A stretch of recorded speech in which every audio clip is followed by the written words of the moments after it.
que hoy, dice Stanislao, la educación es un campo de combate. Combate en el sentido de que mientras más se busque la posibilidad de una relación humana de las gentes que se quiere educar, más estorba el sistema. Por el contrario, mientras más se oriente la educación a responder a las demandas impersonales del sistema, más se contribuye a su sostenimiento y a su perpetuación. Repito, dice Stanislao, la educación es un campo de combate, no lo olvidemos. Los educadores tienen un espacio abierto allí y es necesario que tomen conciencia de su importancia y de las posibilidades que ofrece. En ese sentido, de una manera muy rápida, voy a ir haciendo estas reflexiones. Sé que cada punto de ellos daría para profundizar, pero los dejo para poder construir el contexto. Entonces, digamos, ¿cuáles son esas grandes transformaciones que se están viviendo? Y esas grandes transformaciones que hoy tocan el corazón de la educación, de la escuela y de la profesión de ser maestro.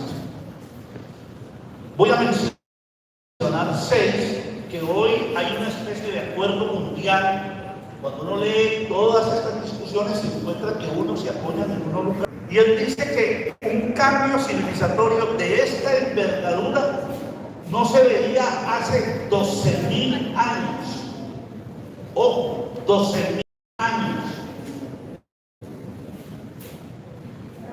Comienzo del neolítico, comienzo de la agricultura.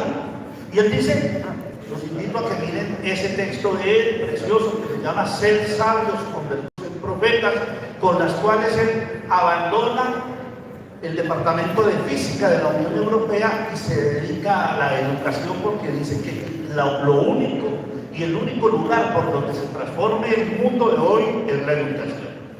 Y él va a decir que esos cambios están soportados en 7 grandes transformaciones, que además dice que ya no es como en el comienzo de la ciencia moderna, que tiene otro soporte. 1, los conocimientos; 2, las tecnologías; 3, los nuevos lenguajes; 4, las informaciones; 5, las nuevas comunicaciones; 6, las innovaciones; y 7, las investigaciones. Y Charpak abre un camino de introducir la educación en la escuela como pedagogía. Por eso él va a diseñar la propuesta esa de la Unión Europea, que se llama Le Main de Pater, con las manos en la masa, que va a tener mucha influencia en distintos lugares del mundo. El segundo gran cambio que estamos viviendo es el paso entre la tercera y la cuarta revolución industrial. ¿Y por qué es importante esto de la revolución industrial? Porque el paradigma dominante hoy en educación es el anglosajón, y el anglosajón está basado en un currículo al servicio de la producción, y ahí vamos a tener que poder introducir algunas discusiones. Pero lo importante de este cambio es que este cambio entre tercera y cuarta revolución industrial es que produce 10 grandes transformaciones tecnológicas. Por eso es que la tecnología se pone a orden del día y es introducida desde múltiples lugares y se vuelve un asunto problemático, y toda la discusión de cómo introducimos las tecnologías. El tercer gran cambio es que dice un panel de expertos de las Naciones Unidas, 239 sabios del mundo que entregaron el informe en octubre, que estamos asistiendo a una crisis climática. Y es una crisis climática porque la naturaleza se convirtió en la fuente de recursos. Pero además nos encontramos que objetivamos la naturaleza, que es el origen del positivismo, que va a tener una gran incidencia en la discusión sobre el conocimiento. Y entonces, esa crisis climática, por ejemplo, las compañeras indígenas de Chile lo llaman terricidio, ¿no? Ellos dicen, es necesario comenzar a hablar de terricidio, porque lo que estamos es, va a ser la tercera gran destrucción de la vida del planeta y va a ser provocado por los humanos. A eso lo llaman algunos el antropoceno, el antropocapitalismo, habiendo también hay una gran discusión. La cuarta gran transformación a la que estamos asistiendo es que hay el desembarco de un nuevo capitalismo en el mundo. Y como factor dominante es el capitalismo cognitivo. ¿Y por qué cognitivo? Porque convierte a la ciencia en fuerza productiva y vuelve a establecer un mundo dividido entre las metrópolis de un capitalismo que ya tiene 5 grandes ejes. Ya no es Estados Unidos manejando esto, es Estados Unidos, es Rusia, es China, es Alemania y es un pequeño grupo, todo Francia, Inglaterra. Y eso lo vimos en la vacuna del COVID, pero no es asunto de esto. El problema para nosotros es que ese capitalismo viene con 2 modelos de acumulación diferenciados. Uno en los países centrales, basado en ciencia y tecnología, y otro en los países de la periferia, basado en una reprimarización de la economía. Por eso, lo de la explotación minera, todo lo de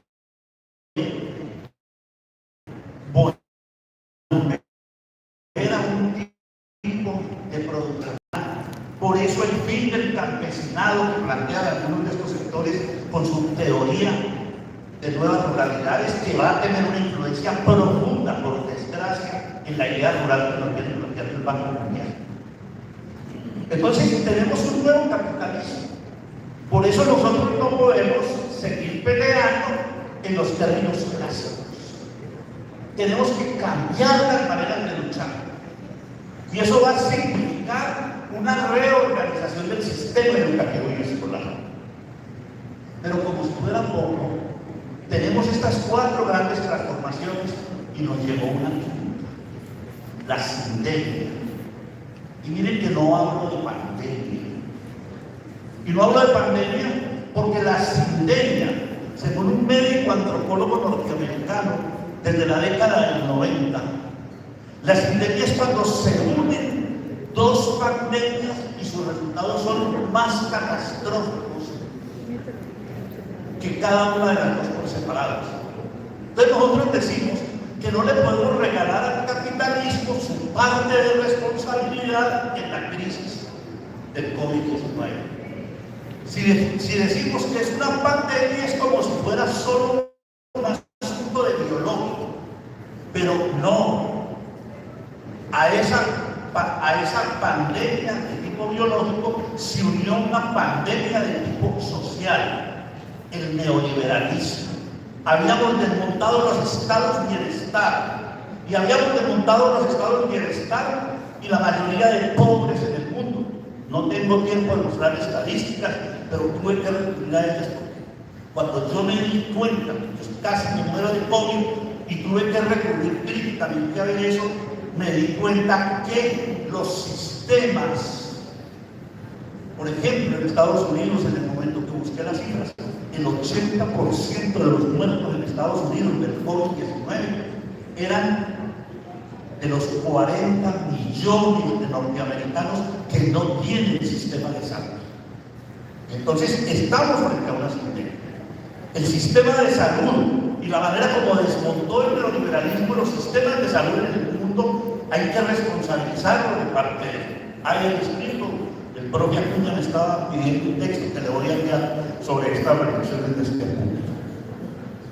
Pero además, la sindemia, cuando nos tiró a la casa, nos develó la cultura que estábamos construyendo. yo invito a ver la película ganadora del Oscar del 2020, Parásitos, para que vean cómo el capitalismo cognitivo es una película coreana que nos muestra cómo el capitalismo cognitivo nos coloca simplemente al consumo. No tenemos vida interior. Y ese va a ser uno de los elementos bien importantes sobre los cuales la organización, les pido que ojalá cuando tengan tiempo busquen en su casa la película, se consigue, se llama Parásitos, para que vean cómo vuelve a todas las clases sociales, las vuelven parásitos este tipo de capitalismo. La sexta gran emergencia de estos momentos, y me alegra ver aquí compañeras y compañeros igual yo, es lo que llamamos nosotros las emergencias de las naciones. Y esa emergencia de las naciones que ha emergido muy fuerte en el mundo ruso, después de la disolución de la Unión Soviética, la tenemos en América Latina. Cuando Evo Morales se plantea qué educación construir, y entonces encuentra que la educación que venía era una educación para una nación, y se encuentran que en Bolivia hay 36 naciones, y que hay que saber hacer una educación para la nación que tiene un elemento común, pero que tiene que ser capaz de construir esa tensión entre ser capaz de formar ciudadanos y ciudadanas del mundo, pero hijos e hijas de la aldea. Y la nación tiene para decirnos que tiene una relación horizontal, que no quieren seguir siendo sometidas, que los grupos indígenas, este país tiene 62, tienen una sabiduría que enseñarnos. Y esa emergencia de las naciones nos muestra esas posibilidades. Y yo diría, el séptimo gran cambio nos llegó a nosotros por vía de la política. Nos llega un gobierno que nos dice que es la hora del cambio y nos invita a todos a cambiar. Y entonces tenemos que prepararnos realmente para hacer esas transformaciones. Entonces, digamos, ¿qué es lo que estamos viviendo? Una crisis. Y una crisis en el sentido griego. La palabra griega para crisis es tineína. Y dice, es discernir. Es la hora de discernir. Por eso no hay muchas verdades. Tenemos que comenzar a construirlas en este proceso en donde todos nos colocamos. Y ahí entonces viene el aforismo de Confucio, cuando Confucio dice, la crisis es un instante entre dos claridades. Y estamos en el instante. Y Gramsci nos ayuda a entender qué consiste ese aforismo de Confucio cuando dice, comillas, la crisis consiste precisamente en que lo viejo está muriendo y lo nuevo no acaba de nacer. En ese interregno aparecen, dice alguna tradición, variedad de síntomas mórbidos. En otra traducción dice, aparecen infinidad de monstruos que producen miedo. Y ahí estamos nosotros. No tenemos la claridad del pasado. Ese pasado ya no existe. Pero no tenemos la claridad de lo nuevo, porque nos toca construirlo a todas y a todos. Entonces digamos que en esa crisis se plantea claramente la necesidad de que nosotros debemos colocarnos en esa crisis. Y esa crisis nos muestra, por ejemplo, en Colombia, para nosotros que venimos de la educación, nos muestra que en Colombia fuimos propositivos durante todos los últimos 20 años. del siglo XX. Construimos un movimiento pedagógico que enfrentó la reforma curricular que nos trajeron de Estados Unidos, Machado y Franco, cuando los nombraron rector de la pedagógica y viceministra de Educación, y traían de la Universidad de Tallahassee una reforma curricular bajo el brazo, que salimos a enfrentar, y salimos a enfrentar con Antanas, con Alberto Echeverri, con Olga Lucía Zuluaga, con Alberto Martínez, que es lo que da origen al movimiento pedagógico colombiano. Y luego tuvimos incidencia en la Constitución del 91.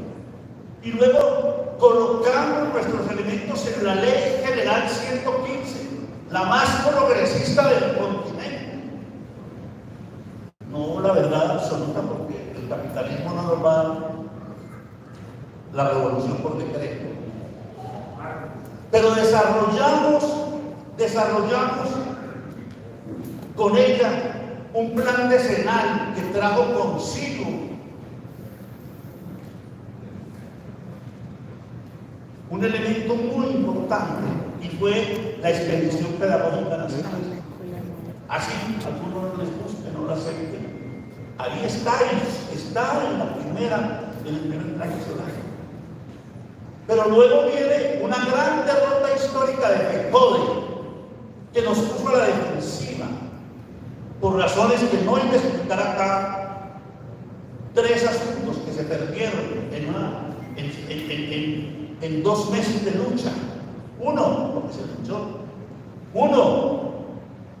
regresión del sistema general de participaciones, con lo cual la Constitución del 91 había planteado que para sacar a la gente de la pobreza solo se necesitaban 5 cosas. 1, derecho a la salud. 2, derecho a la educación. 4, derecho al agua potable. 4, saneamiento básico. Y 5, organización comunitaria para procesos participativos. Está en la Constitución del 91.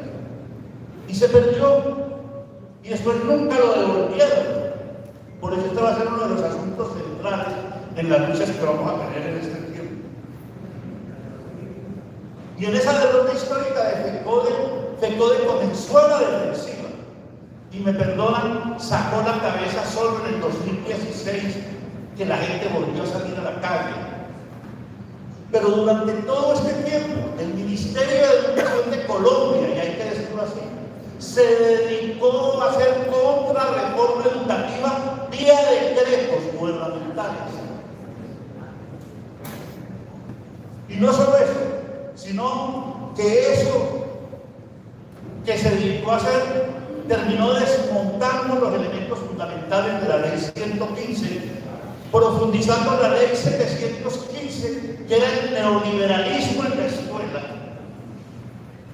y los maestros del 1278, que correspondían a un problema de empleabilidad a nivel mundial y que lo intentaron resolver por vía de salarios, con el discurso de que estábamos en la sociedad del conocimiento. Entonces se ve un maestro y una maestra con otras características. Pero eso que ha pasado en estos 20 años tiene profundas consecuencias. Rápidamente, consecuencias sobre la vida de la escuela. 1, la escuela comenzó a ser manejada externamente por, entre comillas, expertos y expertos internacionales. Y entonces aparece claramente la orientación de la OCDE, del Banco Mundial para la Educación. Y no solo eso, sino que plantea una homogenización de la educación a nivel mundial. Y esa homogenización mundial de la educación se hace a través de los estándares, pero desde el STEM. El STEM es importantísimo, porque ahora en la sindemia el Ministerio de Educación regaló, entre comillas regaló, porque se la regalaron las transnacionales de la tecnología, 40.000 becas para hacer STEM. ¿Y qué es STEM? STEM es el acrónimo en inglés de S, ciencias naturales, T, tecnología, E, ingeniería, M, matemáticas, y leer y escribir, esas 4 cosas. Por eso las reformas educativas en el mundo comienzan a sacar. En estos momentos están en reforma educativa en España. Y está en estos momentos de la discusión, está fuera la filosofía, está fuera las artes, está fuera la historia, porque son cosas que no sirven para ese proyecto productivo de este tiempo. En ese sentido, en esa escuela, el docente se vuelve un factor económico. Y un factor económico en donde el control se hace individual y se disuelven todas las formas colectivas que habían trabajado en la escuela. Y entonces aparece la bendita evaluación, tanto la evaluación de PISA como la evaluación de desempeño, medidas sobre estos criterios de esa homogeneización que nos propone el sistema. Comisión Nacional de la Reforma Civil. Por eso aparece claramente la necesidad de articular la discusión pedagógica, porque aparece un fenómeno que nosotros hemos denominado el asalto a la pedagogía. Y el asalto a la pedagogía tiene 6 manifestaciones. Una, la despedagogización, que es, lo importante es la disciplina, no la pedagogía. 2, el apagón pedagógico global. Lo importante es los medios para realizar los contenidos que son generales. Por eso las tecnologías, y por eso el señor Trump nombra a Nancy Davis, la nombra secretaria de Educación en medio de un debate en donde no se la aprobaron en el Senado, pero la impuso por el voto de la vicepresidenta. ¿Y ella de dónde viene? Su familia se ha hecho rica haciendo, desde la tecnología, haciendo videos de programación neurolingüística. Y esto se riega por el mundo como las alternativas para la educación. Entonces, hoy nos encontramos con gente que viene diciendo que no es necesario ni el maestro, ni la maestra, ni las plantas físicas. Bueno, eso no está por allá. Hace 2 años la senadora Castellanos presentó en este país, en el Senado, una propuesta de reforma a la ley 115 que se llamaba la educación en casa, el homeschool. Porque es que ese es el tercer asalto a la pedagogía, la de la educación en casa. Y textualmente lo dice la senadora Castellanos, que es necesario que podamos tener una educación de calidad siguiendo los parámetros de los sistemas internacionales de educación. Ayer el periódico El Tiempo dedicaba 4 páginas de propaganda a lo que llaman ellos los bachilleratos internacionales y la justificación de esos comicios. Y ese maestro que está en la ley, en donde la senadora Castellanos plantea que ese maestro lo único que tiene que tener es la relación con el Centro Internacional de ese conocimiento. Y ese Centro Internacional de ese conocimiento, él lo único que necesita es un manejo de tecnología. Por eso lo plantea para ser maestro de esa escuela en casa. Solo se necesita haber terminado bachillerato y haber hecho unos cursos de tecnología. 4, asalto a la pedagogía. el BID y Samsung regalaron en este país. En todo el periodo de la pandemia, regalaron unos laboratorios y regalaron unos ensayos de lo que llaman el aprendizaje inverso. ¿Y qué es el aprendizaje inverso? El aprendizaje inverso es que el estudiante no va a la escuela sino un día a la semana. Y puede ser entonces un maestro y una maestra puede atender los 4 o 5 grupos, porque lo único que va el estudiante es a ver si él ha avanzado para presentar las pruebas de estado. Y entonces es una educación de tecnología simplemente para presentar pruebas PISA y presentar las pruebas de estado. Quinto asalto a la pedagogía.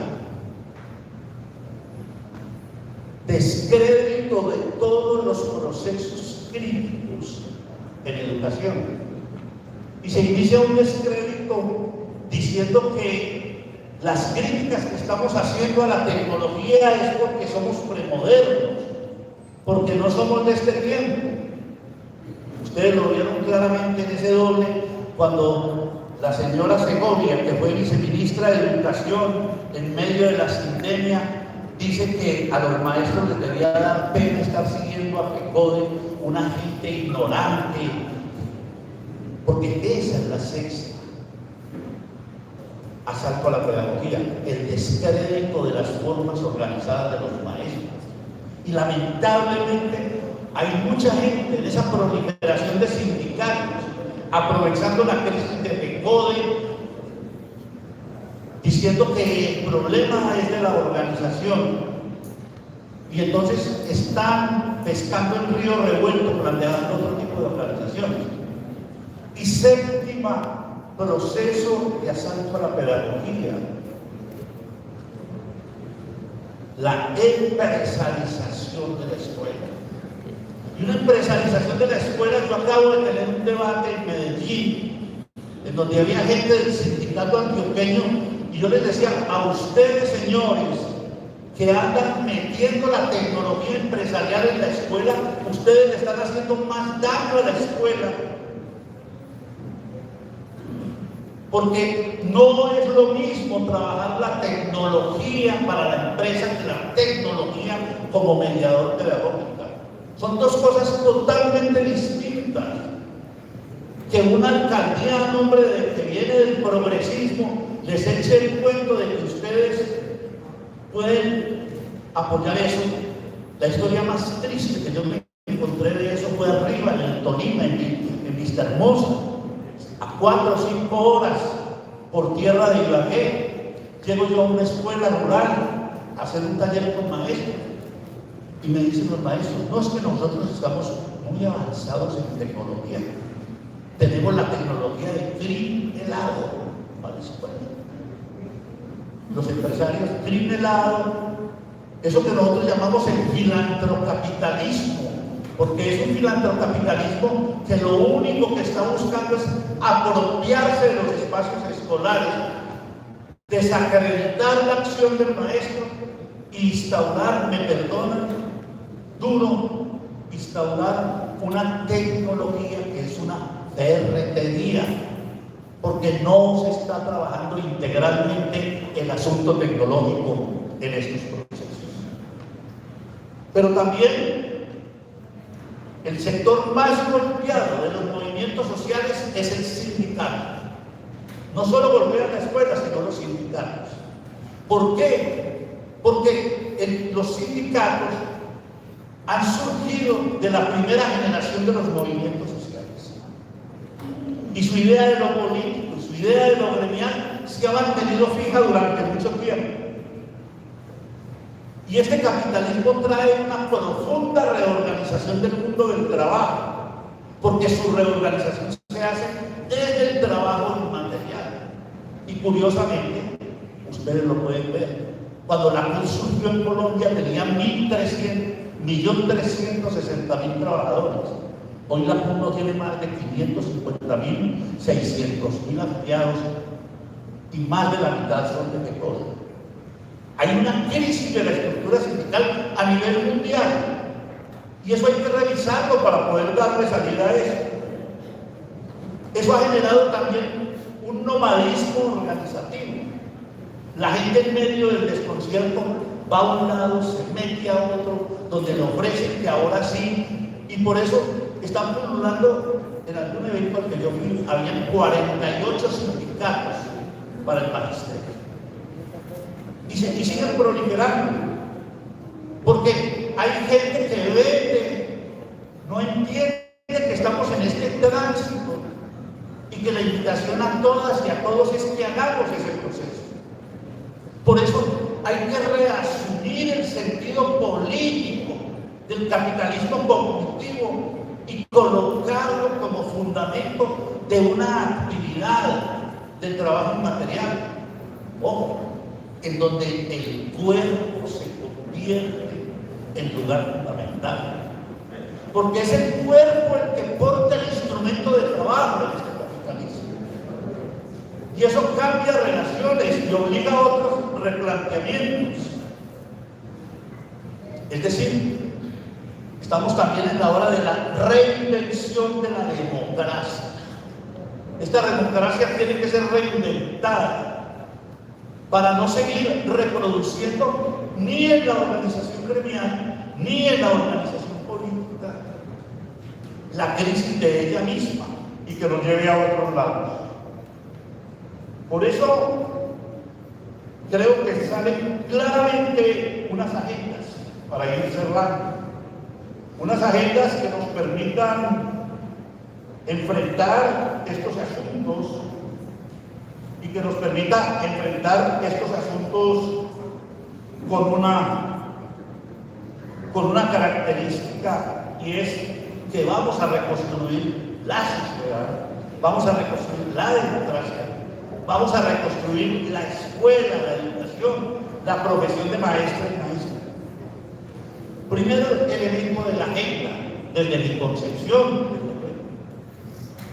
es necesario reconstruir, defender y encontrar los nuevos sentidos del derecho a la educación. Hoy la idea de derecho está siendo reformulada por todos estos asuntos de la tecnología. No tengo tiempo, pero les doy un solo dato. En la sindemia, el Producto Interno Bruto perdió 4.8%. Y las transnacionales, las 10 grandes transnacionales de la tecnología, se apoderaron del 3.2% de ese Producto Interno Bruto que había perdido la humanidad. Entonces, hay que reelaborar la idea de derecho a la educación para poder colocarla en las nuevas elaboraciones que hagamos. 2. Es necesario reconstruir el sentido de lo público. No es lo mismo lo público en un escenario de redes sociales que lo público como nos tocó a nosotros lucharlo en el 70 para enfrentar el plan ADA, que nos querían imponer los norteamericanos. Ahora todo eso nos lo imponen a través de redes sociales y vamos a tener que tener muy claro cómo ese asunto de lo público y los comunes se construyen de otra manera. 3. La escuela es una institución que ha existido en la sociedad para encargarse de la niñez, de la juventud y del cuidado. Pero tenemos que tener la valentía de preguntarnos qué cosas no van en esa escuela. El adultocentrismo, por ejemplo, y muchas otras cosas. Pero necesitamos que la escuela de hoy sea una construcción colectiva de todas y todos. Que no es una cosa de expertos, ni de intelectuales, ni del sindicato. Vuelve a ser una muestra de toda la sociedad. Hoy más que nunca, el asunto central de la escuela es la de toda la sociedad. 4. Es necesario repensar los fines de la educación. Yo reviso a veces ese artículo de la ley 115 y digo, lo tenemos que rehacer. Está muy bueno, pero tenemos que ser capaces de colocarlo, llenarlo de contenidos para estos tiempos que estamos viviendo. Y eso significa, ojo, que el maestro y la maestra vuelva a apropiarse del hecho educativo, que no sea un reproductor de estándares y competencias enviados por los organismos transnacionales y adecuadas por el Ministerio de Educación, como nos ha pasado en estos últimos 20 años. Y esa va a ser una pelea de fondo con el nuevo ministerio, porque no basta que el nuevo ministerio esté en un gobierno progresista. Nosotros y nosotras lo tenemos que llenar de contenido progresista. Y lo tenemos que llenar de contenido, y eso significa volver a que el maestro y la maestra vuelvan a construir el sentido de la pertinencia a la educación. Que el maestro y la maestra, que todo maestro y toda maestra tenga claro por qué educación, escuela y ser maestro en estos tiempos donde dicen que esto se va a acabar, que nos van a reemplazar con la tecnología. Si el maestro no es capaz de dar cuenta de lo que hace, de por qué lo hace, de por qué esta sociedad lo necesita, ese maestro no merece estar con el maestro. Hoy, hace 20 años de pronto sí. 2. Es necesario que toda maestra y todo maestro en el último lugar de este país piensen para qué la educación. La educación nunca ha sido objetiva. Ese es el cuento que nos están vendiendo ahora de que estamos en el tiempo de las didácticas y del tiempo de una objetividad educativa. La educación siempre ha estado orientada por intereses, y por eso Stanislao dice que es un campo de combate. Pero 3, tenemos que responder la pregunta: ¿educación en dónde? Gracias, profesora, porque ella nos mostró hoy que así tengamos un discurso muy claro. Ese discurso tiene que aterrizar en los territorios. Son los territorios, los lugares donde la educación y la pedagogía se hacen concreta. Pero ¿cuándo? ¿A quién? Ya vimos esta bella idea de lo nacional, ya muy cerrado. Esta idea de lo nacional nos organiza la necesidad de esos procesos. Cuando yo tengo esas 4 preguntas, entonces digo, ¿qué educación? ¿Y cómo? Porque nos han didactizado el hecho de educarnos y el hecho de escribir. 5. Es necesario reconocer las nuevas formas de acceder a la realidad. Y ahí estos chicos nos están enseñando que el cuerpo es fundamental. Pero no nos podemos dejar caer en la trampa que nos han metido con la sindemia, que es que ahora lo que tenemos que atender es lo emocional, cuando lo que nos está diciendo es que esta escuela se ha dedicado solo a lo cognitivo y no ha construido el ser humano integral. Desde mi concepción y desde las que me muevo, nuestras educaciones y nuestras escuelas serán escuelas desde las capacidades, porque las capacidades son aquello que nos ha dado la especie 200 millones de años, 200.000 años, dependiendo de la versión. En estos 200.000 años de Homo sapiens ha construido el Homo sapiens unas capacidades con las cuales venimos todas, que se hacen específicas en las culturas. Por eso no podemos seguir haciendo una escuela de las competencias, y hay que decírselo al ministro, y hay que decírselo a la gente del ministerio. Todos esos programas, todos aprender, derechos básicos, malla curricular, hay que transformarlos para que le dé respuesta a este país y no a la OCDE. Y ese tiene que ser un compromiso de todas y todos nosotros. Porque de cambio, por la crisis, habla todo el mundo. Los conservadores hablan de cambio, los socialistas hablan de cambio, los liberales hablan de cambio, las financiadoras hablan de cambio, el Banco Mundial habla de cambio. Si nosotros no sabemos qué cambio queremos, qué cambio empujamos, seremos idiotas útiles del proyecto capitalista mundial. Y ahí tenemos que enfrentar, y ahí tenemos que tener una posición sobre las nuevas tecnologías. Sexto elemento.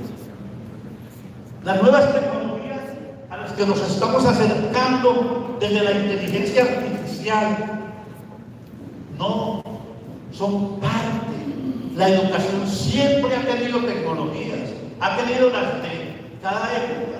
Solo que en esta época de tercera y cuarta revolución industrial, esas tecnologías nos están invitando a que nosotros reorganicemos ese proceso. Una anécdota rápida para eso. También en un departamento llego yo y me dice un maestro, voy a dar un taller sobre tecnologías y me dice, profe, yo vine al taller, yo ya no tengo nada que aprender porque yo estoy graduado de maestro digital. Entonces le digo, oye, ¿sabe? Tráigame los 10 cartoncitos que tiene maestro digital. Y entonces puse en un tablero y le dije, escríbame qué aprendió en cada taller de este, que usted dice que ya es un nativo digital. Y entonces él puso eso y le digo yo, qué bueno. Y comenzamos a mirar y le dije, ustedes simplemente ha sido educado a una cosa que nosotros llamamos alfabetización virtual y manejo de herramientas. Usted lo que es un ferretero del siglo XXI, pero usted no es un maestro. ¿Por qué? Porque el sistema inteligente del aparato, el algoritmo está siendo manipulado. O sea, tenemos que aprender que no solo es el uso de los aparatos. Por eso cuando nos mandan a un tecnólogo nos enseña la tecnología. Que no les vamos a permitir como la señora Segovia, que es que le tenemos miedo. No señora Segovia y señores empresarios por la educación. Tenemos otra concepción de la tecnología. Una concepción crítica de la tecnología que nos lleva a otros lugares. Séptimo, por favor, no más modas educativas. Necesitamos que el maestro y la maestra se concentren en la manera como transforman.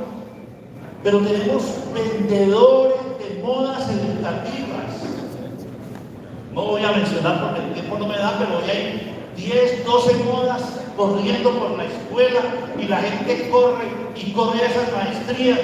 Que me perdonen porque se lo dije al secretario anterior, al secretario de Petro en educación, cuando dijo, no, es que nosotros mejoramos mucho a los maestros, pasamos de 4.000 millones a 38.000 millones. Y le dije, Oscar, en un foro público latinoamericano, le dije, secretario, Oscar, usted lo que hizo fue regalarle la plata a las universidades y principalmente a las privadas, porque las maestrías hoy están en una crisis tan profunda como la escuela y la educación. Solo que con la creencia y la arrogancia académica creen que esa es la solución. Inteligencia emocional. Claro, nuestros chicos llegaron y ustedes se los encontraron hiperactivos, con depresiones, con intentos de suicidio, hipersexualizados, etcétera. Ya hay caracterizaciones de eso. Y entonces, no, es que no hemos trabajado lo emocional. Y como se encerraron en la casa, el problema es emocional. No, es que abandonamos esa mirada del ser humano integral. 8. No hay proyecto educativo que no corresponda a un proyecto de país. Esto es muy importante. En la discusión de la nueva escuela mexicana, esto ha sido lo central en la discusión con López Obrador. Es cuál es el proyecto de país. Y si ustedes van a Finlandia, Finlandia acaba de hacer una reforma educativa que se llama, que cambia totalmente el currículo, cambia totalmente el espacio escolar. Se llama fenómeno learning. busquen BBC de Londres, el currículo Finlandia para que vean cómo Finlandia, teniendo sus resultados en las pruebas PISA, ellos se plantean que esta cuarta revolución industrial les exige otro tiempo y otro tipo de país. 9. Alerta con los discursos críticos. La crítica del pasado no nos sirve. Tenemos que reinventar la crítica. Y esa va a ser una de las tareas más difíciles. ¿Cómo vamos a reinventar la crítica? Y esa reinvención de la crítica pasa fundamentalmente por un maestro y una maestra que vuelve a reconocer la comunidad como el centro de su quehacer. Pero una comunidad que no es la misma del pasado, es una comunidad construida hoy sobre otras bases, pero también con mucho cariño. Y saben el amor que le tengo yo a la lucha de los maestros. Quiero decirle a FECODE y al sindicato que aproveche esta crisis que tiene desde abril para que haga las transformaciones, para que se ponga al debate, para que transforme su estructura, para que transforme la relación con las bases, para que se salga de las clientelas y construyan unos movimientos mucho más fuertes. Es decir, que actualice la organización para eso. Y lo vuelvo a decir con profundo cariño, porque a veces salen a decir que yo soy enemigo del sindicato. Pero 2, es urgente renovar el movimiento pedagógico. Un movimiento pedagógico que enfrente el capitalismo cognitivo, que está asaltando la educación y no hemos salido a darle la pelea. Porque en estos tiempos no hay nada más subversivo que un maestro crítico en su quehacer cotidiano de amor. Es lo más subversivo. La subversión cambió de lugar en este país. Y la subversión tiene que ser la subversión de las aulas, la subversión de la autonomía escolar, la autonomía de la profesión, y vamos a pelear esas autonomías frente a este ministerio para que este maestro vuelva a convertirse en un maestro y una maestra productores de saber y conocimiento. Por eso tenemos que invitar a construir esas nuevas comunidades educativas, comunidad de práctica, comunidad de aprendizaje, comunidad de saber, comunidad de conocimiento, comunidad de innovación, comunidad de transformación. Y como para cerrar, no hay nada mejor que recordar de quienes hemos recibido grandes enseñanzas. Yo más como educador popular no puedo dejar de leer para cerrar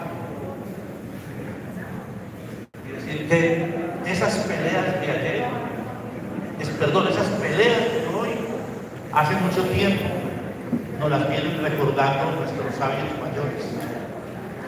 Y quiero leer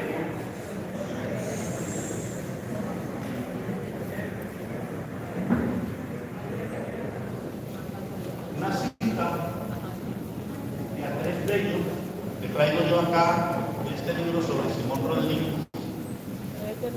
Dice Andrés Bello,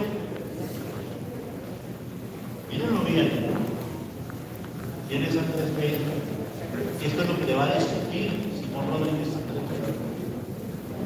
Dice Andrés Bello, el círculo de conocimientos que se adquieran en estas escuelas, elegidas para las clases menesterosas, no deben tener más extensión que las que exigen las necesidades de ellas.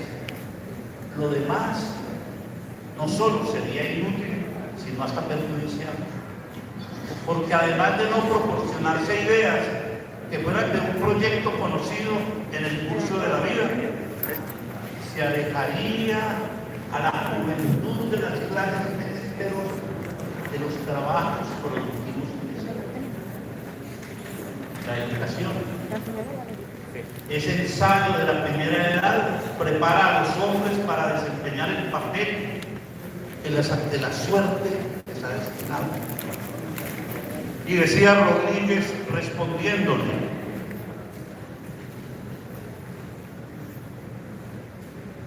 decía Simón Rodríguez, el maestro del Libertador, lamentablemente no lo estudian hoy en las facultades. En otros tiempos podían quedarse los hombres en una absoluta ignorancia de las cosas públicas. Podían no saber lo que es moral y vivir hasta cierto punto bien.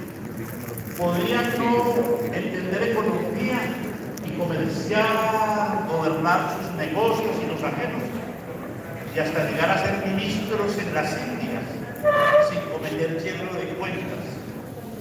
A veces las consecuencias no podían ser fatales. Pero en el día de hoy, dice el ministro Simón Rodríguez, hace 185 años, decía esto el hombre, en el día de hoy es menester saber un poco más de todo. Debemos darle forma a las repúblicas que queremos construir. Inventamos o erramos. Hasta ahora no se ha pensado en eso. Todos de ahora en adelante han de tener por consiguiente y exigir que los gobiernos nos deben proporcionar generalmente los medios de adquirirlos y pensar que a todos les sea posible generar esos medios. Hay una cita de la ONU que quiero leerla porque no nos puede pasar, que tiene que ver un poco con esa discusión que le planteaba Simón Rodríguez en la situación con Andrés Bello.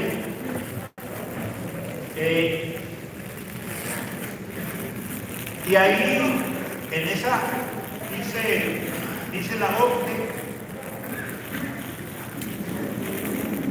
en ese documento, dice: tenemos que cuidar la educación que se les da a quienes en la vida solo han de dedicarse a cosas técnicas.